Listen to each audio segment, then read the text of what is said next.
Thank you. Oh, yeah. Thank you. Yeah. Oh. Well,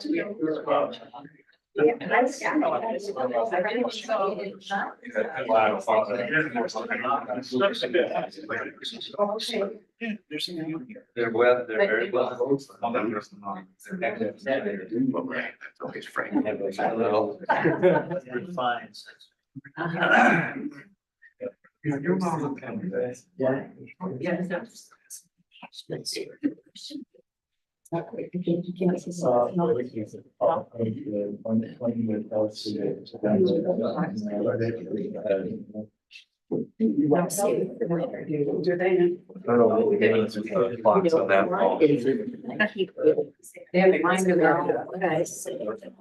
It's that one's always, yeah. So it goes to some previous city manager, mayor. One of the things is, Off of that. I'm sure you say delete. No.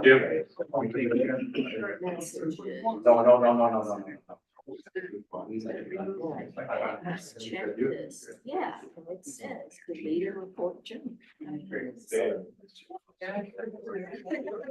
You cheered for that one.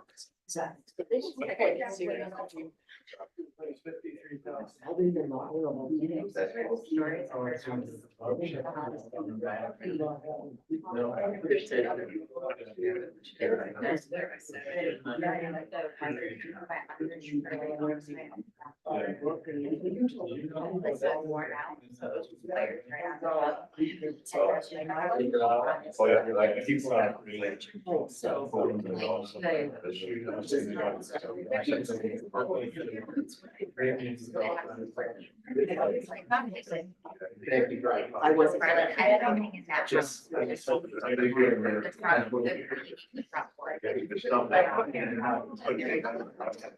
So that's something we can't take out.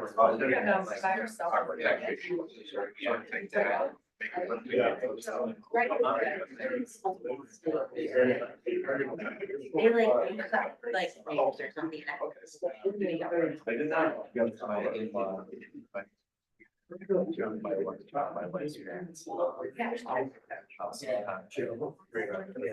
Now it's their sisters. When they moved in, they were remodeling. They started doing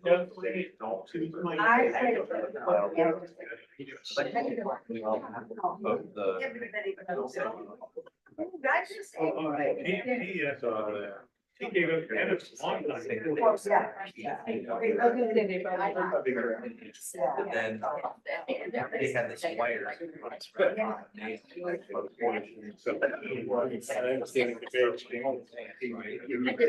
wait that long.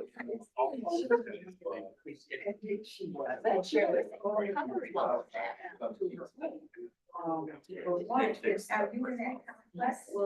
That was a lot. Yes.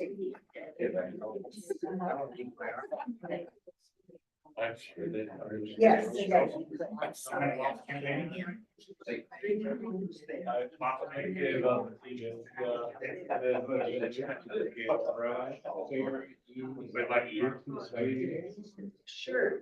Right on. Let's see. Yeah, no, it doesn't seem very safe. Nelson.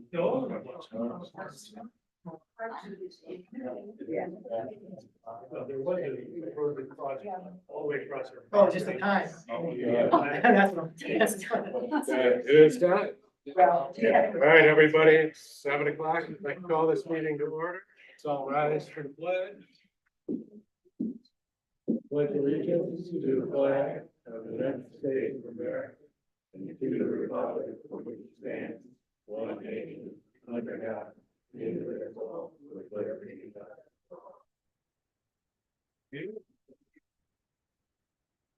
Roll call. Yes, Jamie Milky, Here. Matt O'Gara, Here. Michael Behrman, Here. Kathy Marshall, Here. Nancy Roundell. Yes. Who has the watch? Excellent. This is time for a citizen's comment, anything that's not on our agenda tonight, this is your opportunity to speak. Anybody? For those on Zoom, you can raise your Zoom hand if you'd like to speak.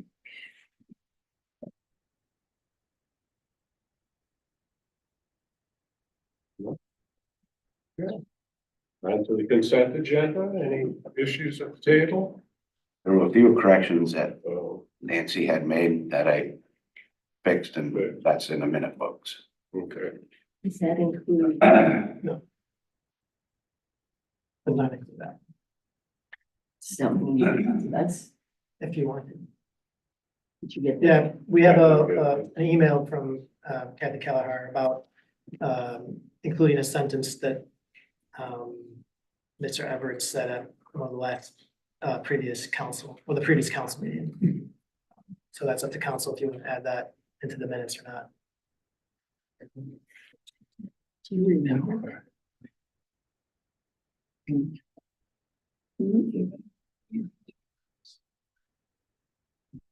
I don't see any reason to add it or delete it. And I can do whatever council asks. It'll take me 5 seconds to add that up. I don't recall those specific words. Well, I would make sure that they were set first before I added them. I'll say, just to keep the Everett's happy, just put it in there in the record.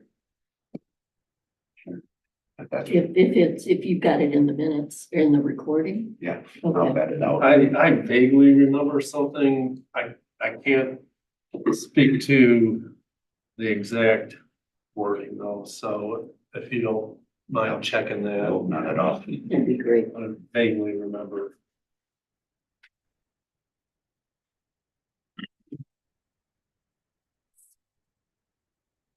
Price those and bring it back next council meeting for additional signature. Thank you. All right.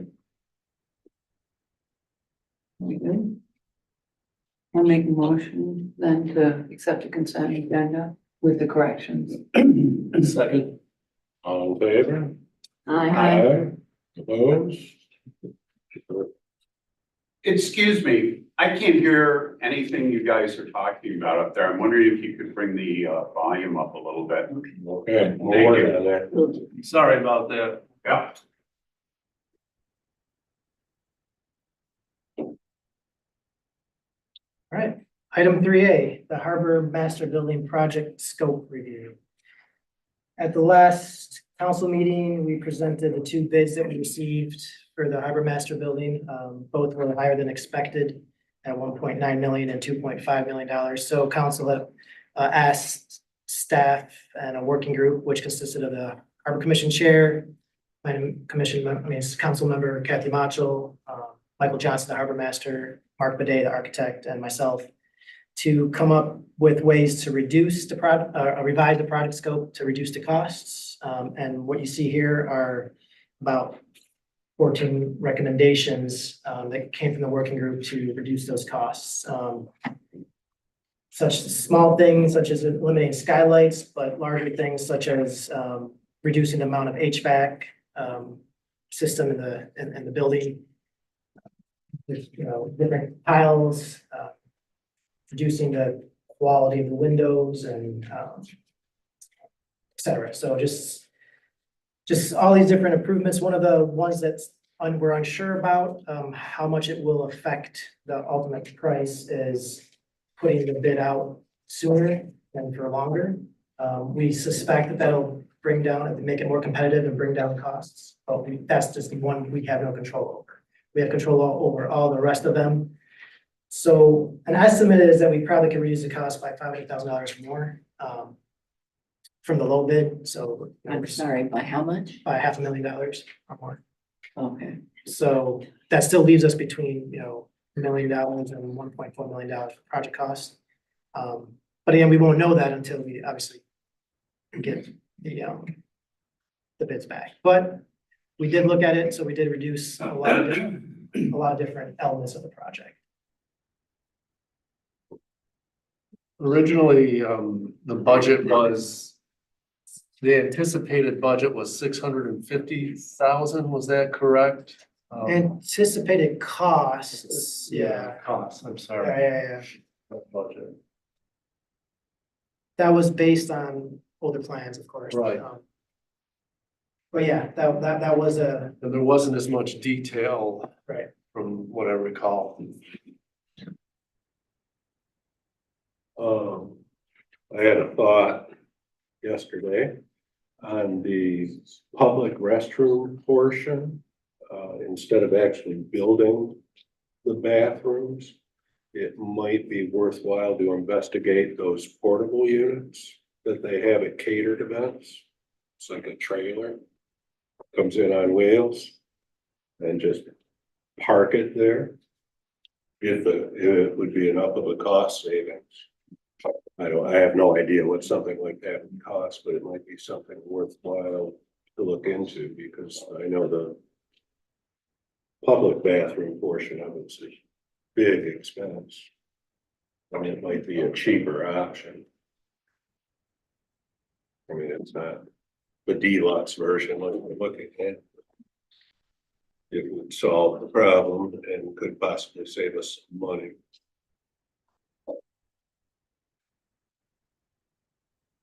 So my understanding is that once we get some bids in, then it'll come back to council, or is it gonna go back to the Harbor Commission? Come back to us? yeah, you would select the bids, yeah. Okay, okay. I know I can ask Mark, if you're online, if you have any thoughts, initial thoughts on Matt's suggestion about portable units there. Well, I think, that's certainly a possibility. I'm not sure what those things cost. I know they're not inexpensive. You still have the issues. A lot of them are used on job sites and have to be pumped out on a regular basis as they get filled up. So in some ways, it would definitely save money, Matt. You're correct. I'm just not sure. I also would add in a lot of other things that you'd have to do. We did talk briefly in our meeting about, I suggested that we could just eliminate the addition to the building and just make it all work, just improve everything from within the existing shell. But that was considered not really acceptable, that, having these additional public bathrooms was what was required. So I'm not sure about the mobile units. I think they might cost more than we think, and I think there'd be a continual cost associated with them. I guess my one concern too might be the aesthetics of it. Especially at the harbor, I don't know what deluxe mobile or portable could look like, but that I think might be a concern. We have a beautiful harbor. That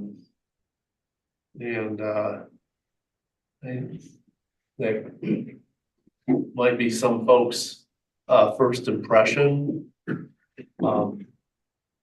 But I get it, we're looking at a really expensive project and then applaud the creativity and maybe it would work. I feel like if we went that route, it would be kind of a temporary situation where eventually, once we have more funds to do the bathrooms, we would get rid of that and redo the bathrooms at that point. But that doesn't really tie in with like redoing the roof and everything. Right. It's just a thought, throw it out there. I guess we'll have to wait and see what the bid is gonna be. Yes, Matt, I'm sorry. you lease them, you don't own them. Well, And therefore they're responsible for maintenance and pumping, et cetera, and they come in a variety of shapes, sizes. yeah, I've been in some pretty fancy ones. Yeah, it's not a gray plastic box, it's a building. I'm sure if you can lease it, you can buy it from somebody. Right, you can, but then it's our responsibility. Just a thought. I guess any public comment? Karen? Hi, Karen Outfield. They make a pre-built toilet now, that you can, have delivered right to your site. And it's really affordable. I'll send you guys a, story on them. Anyone else?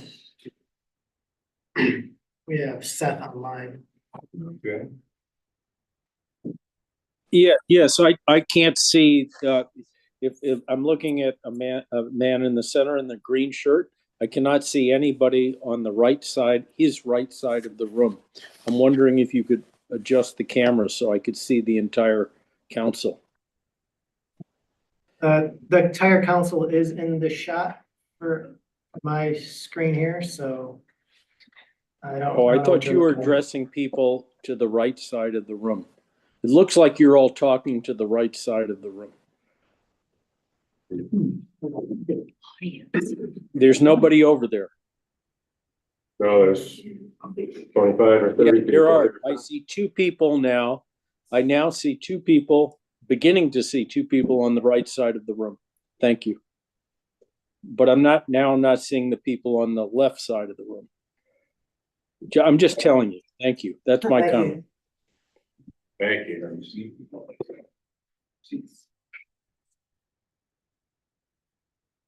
All right.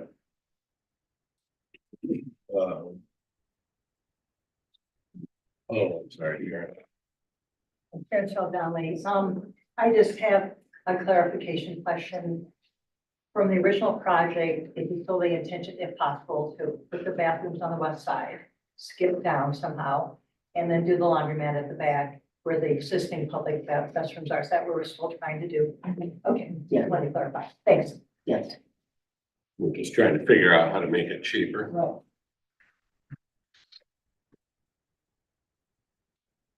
So, yeah, I guess, What do you need? yeah. Well, yes, We need to vote. well, yeah, do you want to move forward as presented with these reduced scope, or do you want to consider Matt's suggestion? Have Mark work up something different than what's in this scope? I guess that depends on what, if something along the line, but Matt's suggestion, if that's something that Mark could look at as a possibility, I don't know how much additional work that is for him, and I'm not sure, what our agreement is with him in terms of his time and effort. Well, that's something that even initially staff could look at too quickly, just to see where they're at, if they're out there. Cost availability. Okay. That way, after the bids come back, if there's still under control, then we'll have to go to look at anyway. Yeah, like I say, if we have to trim it back after we get these bids, it might be an option. Okay. Okay. Right. Particularly the aesthetics of it.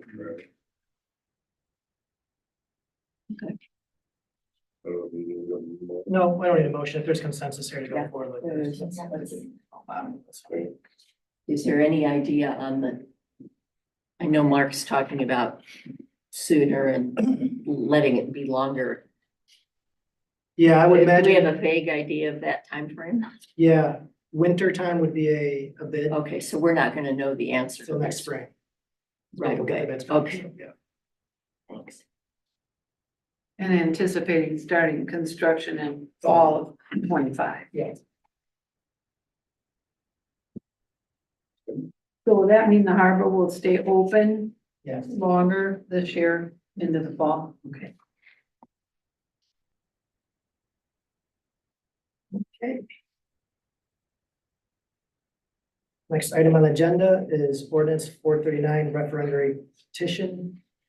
So the city received a referendum petition to repeal ordinance 439, which is the zoning code. After review, the petition was determined to be defective for not complying with the requirements of section 7.10 of city charter. So we have a legal opinion from our attorney that we can discuss in closed session. Jim and Nick can expand further here on why the petition was deemed defective, and council can take public comment like we normally do at the beginning before we go into closed session. And then.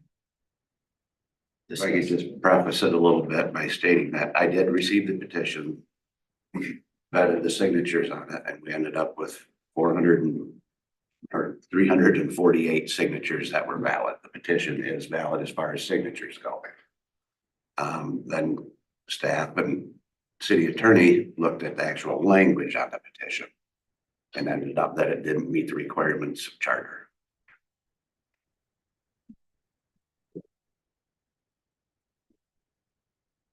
Any public comment on our petition issue? Can you say what those were? Pardon? Can you say what didn't meet the criteria? I guess that would be up to before we go into closed session or after. I would look to Jim for that.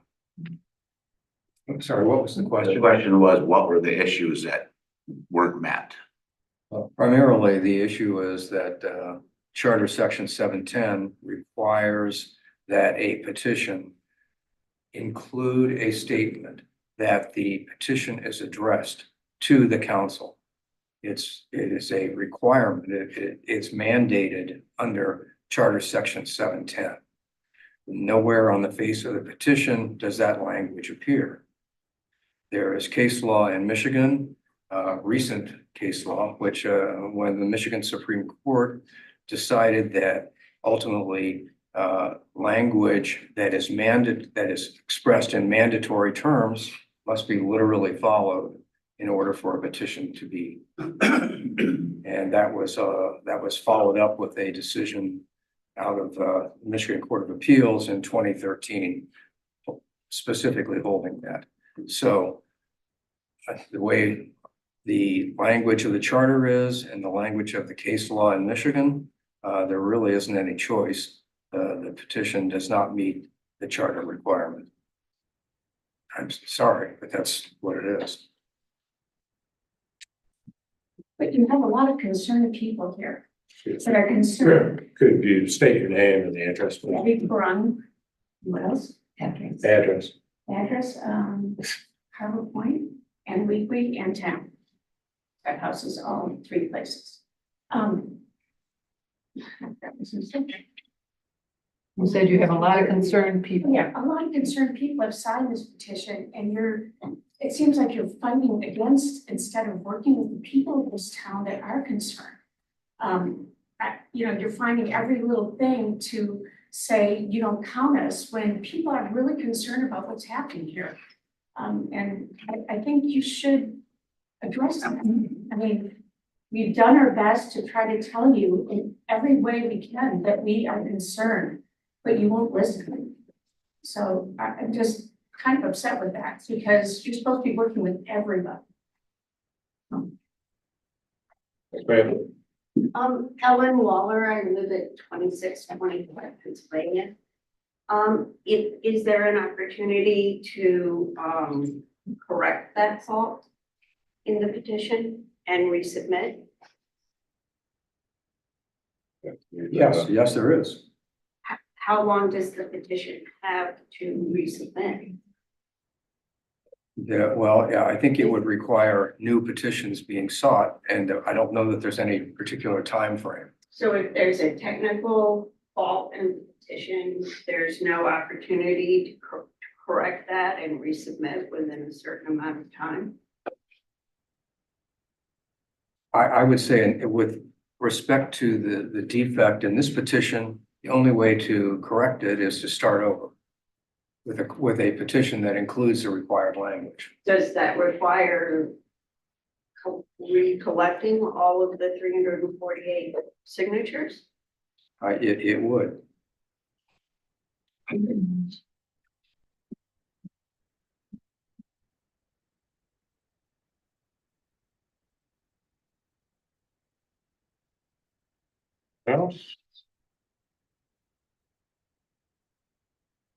We do have Seth on Zoom. Okay.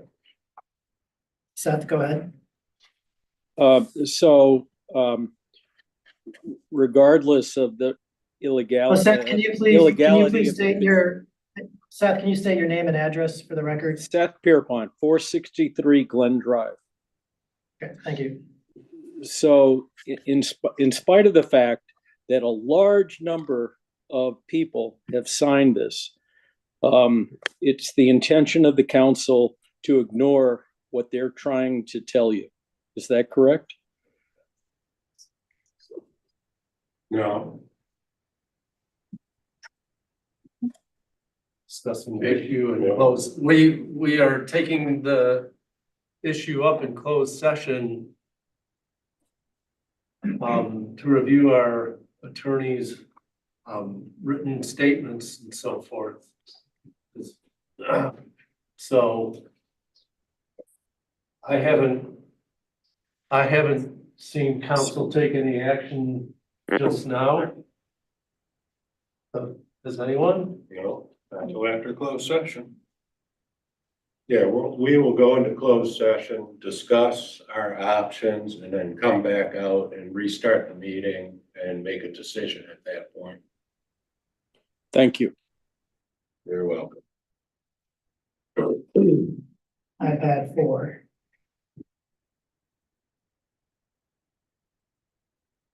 Hello, this is Betsy Saul, and I live at 7 Woods Drive.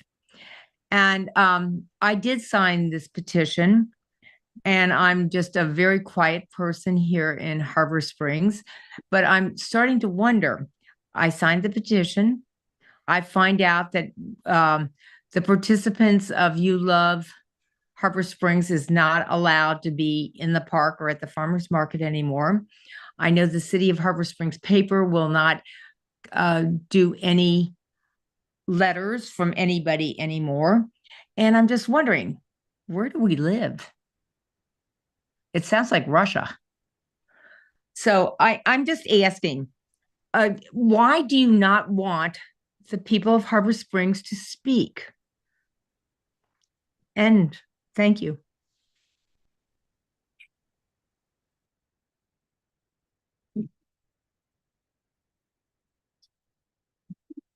Sir. Tom Briner, West Traverse Township.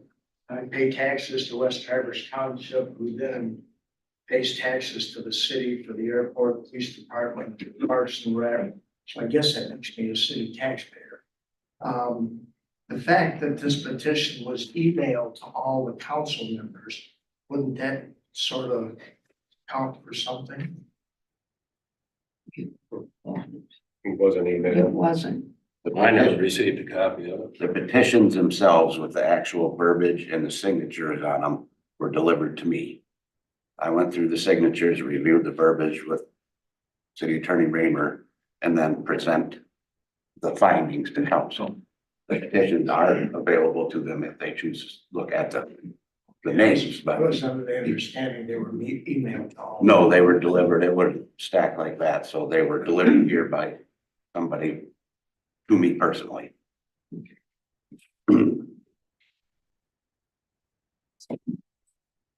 Jim, is it possible that we could change the verbiage with you without getting the signatures again, if you agree to that? And then re-present it? I mean, it's just a matter of a few words. I think what I would say is that you can certainly resubmit. It would require re-signing petition because the petition does not include the required language on its face. Why that was done, I don't know. It's unfortunate for the people that submitted petitions. I feel for you. Can we But- just retype it and give it to you? And you have to do all the signatures again, or? You would have to get all the signatures because the requirement is that the petition it shall state on the petition that it is addressed to the council. It's a complete sentence in a section of the charter. I can't change that. It's there. We cannot ignore it. And particularly after the language, after what these cases have said is that the language is to be, if it's expressed in mandatory terms, you cannot ignore it. And the language is any such petition shall be addressed to the council. Any such petition, it's not addressing a letter, it's the petition. it's unfortunate for the people that submitted this, all the time and effort that went into it, and I'm sympathetic to that. But I cannot, it's just, what can we do? It's unfortunate.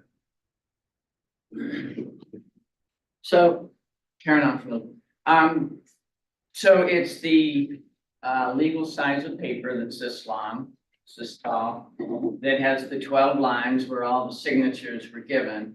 And so that's the form, the legalese form, that at the top of it didn't have to the city council. That language does not appear on the face of the petition. Okay, so now does Jeff and Victor have a copy of that petition all written out and that we could see and pass around tonight?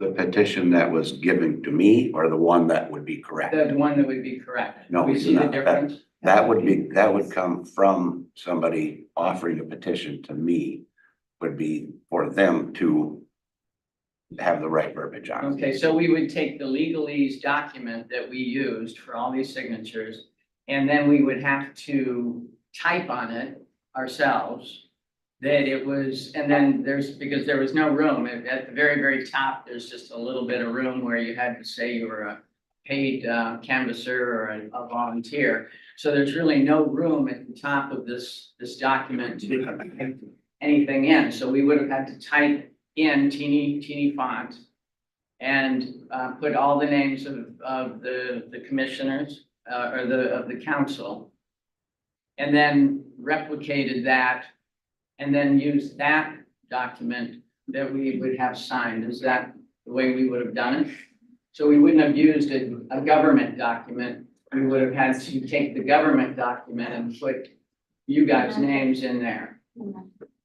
I'm not in a position to say how it would be done. Yeah, but All I can do with the city attorney is look at what the requirements of state statute are and the city charter.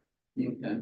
All right, so Jim, would that be what we would have had to have done to get the right petition to have people sign it? All I can say is, insofar as how you would structure it, I don't know. That's not for me to say. All I can say is that that requirement is not something that we can overlook. It is by our charter, which is our constitution. It says that language, such petition must be addressed, shall be addressed to the council. That's a standalone sentence in that section. There's just no way to ignore it. Okay, so I'm just wondering, how do you conduct a government petition document? I don't think it's a government. Well, it's two-sided. Yeah, but it's not a document that is boilerplate from a government site that I'm aware of. Okay. They were built based on requirements of state, federal, any of those laws and charter combined. And as Jim said, this is very unfortunate and there's a lot of work I know you guys put into it. But I can't, nor can Jim, nor can I recommend the council to go against what the law says. I wouldn't be doing my job. Okay, so maybe we can have some more clarity about it later or something. Thank you. I'm wondering, is there an example or a form or some guidance that can be given to this group to assist them in the spirit of cooperation? Or is there an example of a petition that has been filed in the past that was successful due to its form and language? Not that I can locate. So the city of Harbor Springs has never had a successful petition? Not that I'm aware of, not in my term here. And I'm just wondering, how long have you been?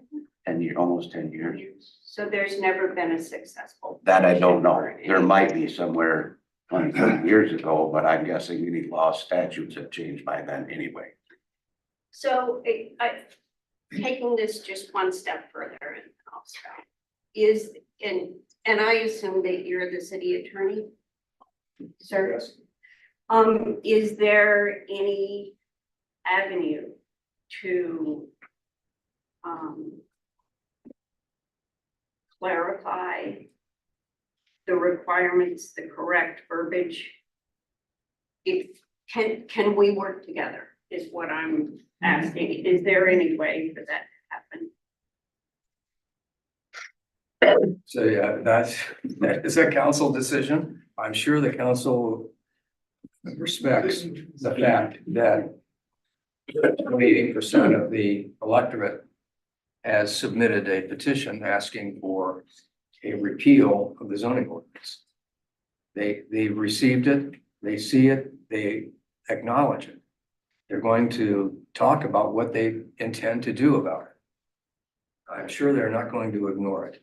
So all I can say is I can't speak as to what the council intends to do or will do, but I am sure that that will be the subject somewhat of the, when I discuss the opinion in closed session, they may consider what options are available to them.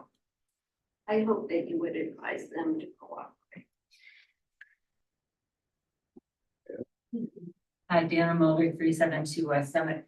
I wonder if somebody could clarify, I'm just a little bit confused on why it's being put to the city. Like, wouldn't this be their attorney's responsibility to come up with a proper verbiage and get it checked? And could they have come in and checked it with you before they went to all the work? I sympathize too, but It's a good point. They do have the group does have would an that attorney. be the answer though, is maybe their attorney should write it or check it or something? Amy Jenkins, 441 Second Street. Speaking of overlooking things, and I just want you to go, when you go into closed session tonight, don't forget that 25% or whatever it is of the voters signed this, but then you received another petition that was property owners. And that was also, and those are different people. So together, that's a lot more people than just the voters. So think about that. A lot more people have spoken up about this issue than you are recognizing. Think about that, and please don't overlook it. You? Sure. Hi, Frank Rain, 475 West Summit. I can imagine going back to some of the people who signed the referendum for me and asking them to sign it again because of this issue that you point out. I believe very strongly that that would be characterized as a technicality. And they would say to me, my imagination maybe, but they would say to me, how could council stand on a little matter like this when all of us have gone to bat for a timeout? Let's stop this thing and let's get back to the table and revisit some of the issues that are causing heartburn on the part of the signatories. And I would say, as you go into session, consider that issue. I think if people are going to be very concerned about the way this thing has come to a stand potentially between lawyers, and other than enriching lawyers, these kinds of disputes always end up in compromise of one type or another. So I think we should get to that point before we go much further.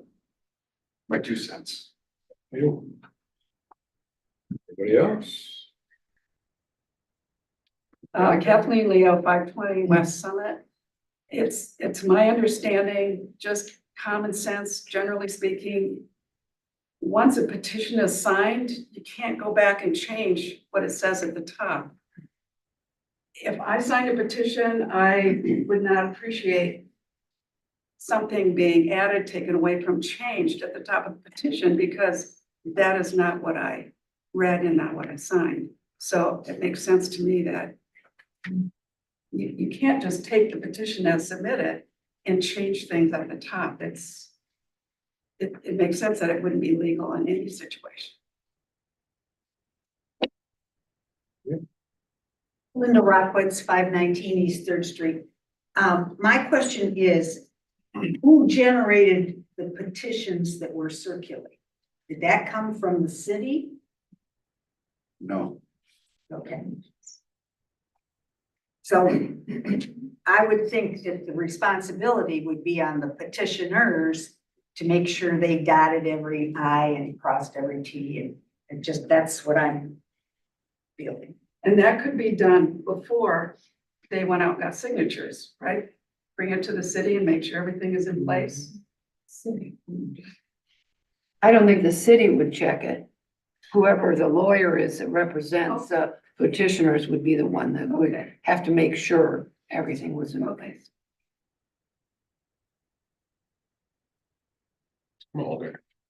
Bill Mulder, 372.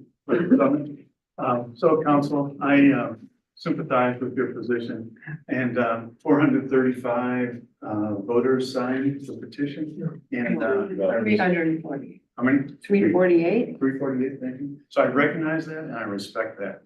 And it's really important to folks to have their voices heard. On the other hand, almost 800 people proactively decided not to sign the petition. I can't believe there's a voter in the city that hasn't been approached. Those who were at home. Not approached. Yeah. Dozens of them, Well, really. okay. Dozens of them. So a large number of voters have decided not to sign this petition. And you're going to be criticized by 400 some voters who signed, and you're going to be criticized by 500 or 600 voters who didn't sign, no matter what decision you made. And I'm sorry for that. People worked really hard. It truly is a bummer that there was a defect in the language. And that's a shame. It puts you in a bad spot, and it makes even more hard feeling. So good luck. Thanks.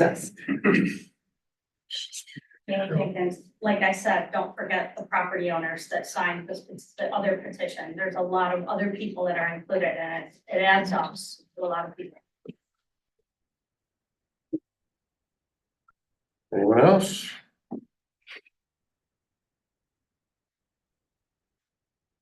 Last call. Could I have some language to go on closed session, please?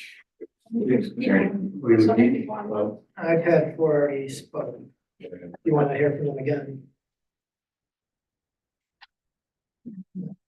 Why not? It's only 3 minutes.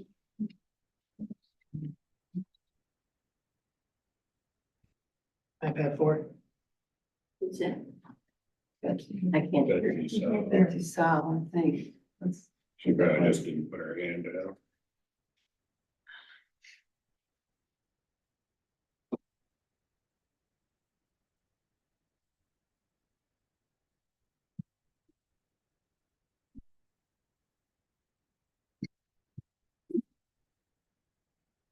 Yeah, I've asked Betsy to unmute, but she's not responding, so. Kramer, can we have our language, please? We would need a motion from a council person. Can you try to get the people on the Zoom to be able to talk, maybe say something out loud, and so they can fix it's, they've got a couple hands and they sort of need to speak. Yeah, no, in the button I'm pressing, asking them to unmute, that they get a Well, signal on their. sometimes it's complicated. Yeah, they get a signal on their end, and I've pressed it several times, so, and we've said it out loud 3 times here, so. Bruce Cantor. Hi, the Bruce Cantor, 270 Sun Valley Drive. Just the one comment that I want to make is yes, I realize there is a technicality, and the technicalities, are fatal. But the thing that nobody has mentioned is that you as a council have the ability to put this on the ballot yourself, and having a quarter of our population sign the petition to indicate that this is something that they want to vote on. You have the ability to put that on the petition, or I'm sorry, you have the ability to put a ballot question on the ballot without a petition as a council. So, as respecting your voters, I mean, that's something that you guys should be considering doing. Especially given that this is while a technicality, is something completely minor and really a way for council to just dismiss the voice of the residents. So I really think you should give some serious consideration to putting this on the ballot as one of your own initiatives as council, which is something that you have the right to do. Thank you.